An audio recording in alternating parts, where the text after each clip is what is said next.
नमस्कार। पुढील 2 दिवसांचा पावसाचा हवामान अंदाज। राज्यात 8 जुलै रोजी कोणत्या जिल्ह्यांना पावसाचा इशारा देण्यात आला आहे, पाहूया सविस्तर वृत्त। त्याआधी तुम्ही जर आपल्या चॅनलवर नवीन असाल किंवा चॅनल अजूनही सबस्क्राइब केले नसेल तर नक्की सबस्क्राइब करा आणि जवळच असलेला बेल आयकॉन क्लिक करा, म्हणजेच आम्ही टाकलेली माहिती तुमच्यापर्यंत पोहोचण्यास मदत होईल। आज रोजी छत्रपती संभाजीनगर, जालना, परभणी, हिंगोली, नांदेड या जिल्ह्यात तुरळक ठिकाणी पावसाची शक्यता वर्तवण्यात आली आहे। तसेच रायगड, ठाणे, रत्नागिरी या जिल्ह्यात काही ठिकाणी मुसळधार ते अतिमुसळधार पावसाचा इशारा देण्यात आला आहे। तर घाट भागातील तुरळक क्षेत्रात मुसळधार पावसाचा इशारा देण्यात आला आहे। यात कोल्हापूर जिल्ह्याचा समावेश आहे।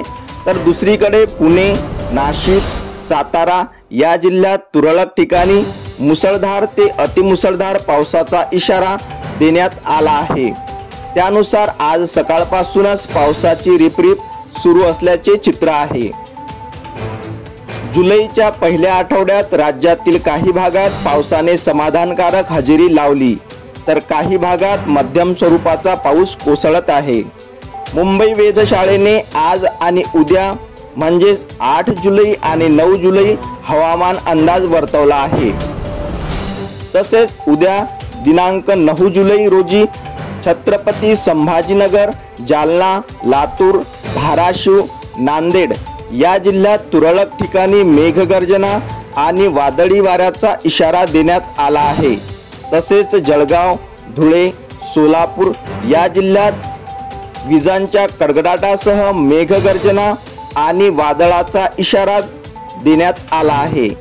तर रायगड, ठाणे, रत्नागिरी, सिंधुदुर्ग या जिल्ह्यात तुरळक ठिकाणी मुसळधार पावसाचा इशारा देण्यात आला आहे।